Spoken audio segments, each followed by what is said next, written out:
Ayo berinvestasi akhirat, bangun rumahmu di surganya. Sempurnakanlah ibadah Anda dengan beramal jariah yang pahalanya tidak terputus hingga akhir kiamat dengan ikut berdonasi untuk pembangunan Masjid Agung Al-Akbar Kota Sorong. Bismillahirrahmanirrahim. Assalamualaikum warahmatullahi wabarakatuh. Alhamdulillah, wassalatu wassalamu ala rasulillah. Alhamdulillah kita bertemu kembali di media Masjid Raya Agung Al-Akbar Kota Sorong. Pada kesempatan kali ini saya coba membagikan informasi terkait apa yang agama kita mengajarkan, bahwa terkait sesuatu itu harus diserahkan kepada ahlinya, dan jika tidak diserahkan kepada ahlinya, khawatirnya adalah justru keburukan atau kehancuran yang akan diperoleh. Termasuk dalam hal pengobatan, kita diperintahkan atau disyariatkan bahwa kita harus menyerahkan sesuatu itu kepada ahlinya. Dalam artian, untuk segi kesehatan tentunya kita serahkan kepada tenaga kesehatan, baik itu dokter, perawat, bidan, atau tenaga kesehatan lainnya yang memang mereka sekolah di dalamnya, mereka belajar di dalamnya, dan mereka mempunyai ijazah, bahkan mereka tersertifikasi lewat ujian kompetensi mereka.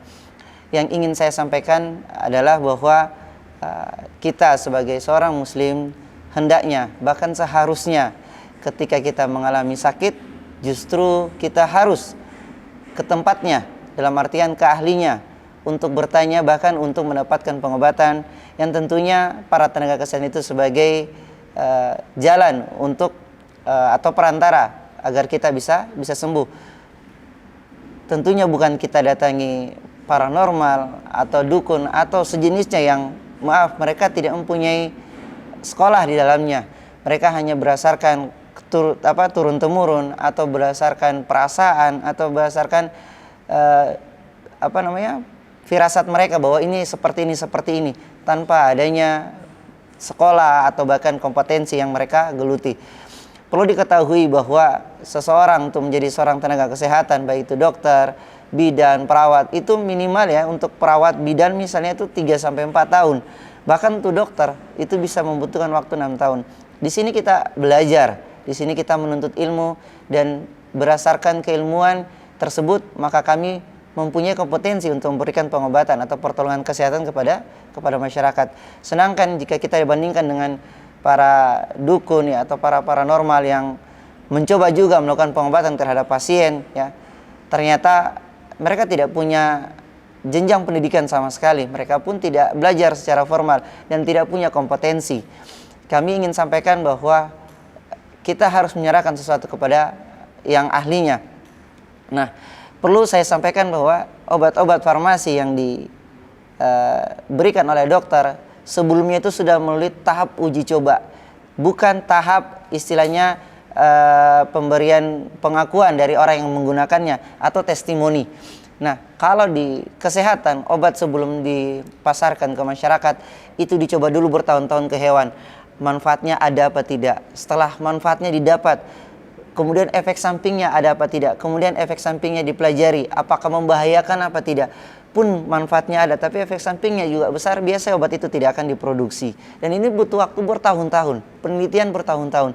Tidak kemudian ada, kemudian berdasarkan testimoni saja masyarakat kemudian, oh ini produk ini pengakuan ini mengatakan begini. Padahal itu yang merasakan perbaikan. Bagaimana yang tidak merasakan perbaikannya? Mereka tidak berani untuk membuat menjadi suatu postingan atau menjadi suatu testimoni bahwa saya sudah mencoba produk ini tapi gagal, itu tidak pernah. Nah, sedangkan produk farmasi atau produk dari kesehatan itu jelas sekali terpampang bahwa obat ini tidak boleh diberikan pada penderita ini. Obat ini punya efek samping seperti ini. Obat ini tidak, hati-hati pada penderita yang alergi seperti untuk obat ini. Jadi kita terus terang dan kita terbuka. Jangan sampai ya hanya karena berdasarkan testimoni kita, yang bahkan mungkin banyak juga orang berpendidikan lebih mempercayai testimoni daripada ilmiah.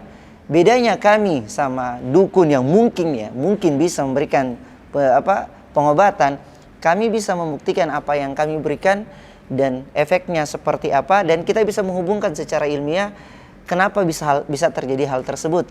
Sedangkan Kalau dukun atau yang memberikan pengobatan tanpa punya sertifikasi sekolah misalnya, biasanya hanya berdasarkan pengalaman, berdasarkan testimoni saja. Oh, saya ternyata pakai ini bisa sembuh. Dan itu belum tentu cocok untuk semua orang, dan belum tentu efek sampingnya yang dia rasakan itu bisa juga dirasakan sama orang lain. Sedangkan kalau produk farmasi, efek samping, kegunaan, dan kontraindikasi atau bahasanya yang tidak boleh digunakan, kita pampang jelas di brosurnya. Jadi setiap obat farmasi itu ada brosur yang menjelaskan tentang fungsi obatnya, apa kegunaan obatnya, apa yang tidak boleh diberikan pada penderita apa efek sampingnya, dan lain sebagainya. Makanya sangat disayangkan jika di zaman sekarang ini kita masih lebih mempercayai testimoni ketimbang orang-orang yang punya kompetensi, yang bersekolah di dalamnya dan memiliki gelar dan ijazah terhadap kompetensi tersebut. Demikian informasi yang kami bagikan, semoga bermanfaat. Jangan lupa untuk subscribe dan silakan memberikan komen pertanyaan di kolom komentar, dan semoga saya diberikan Allah kemudahan untuk bisa menjawabnya.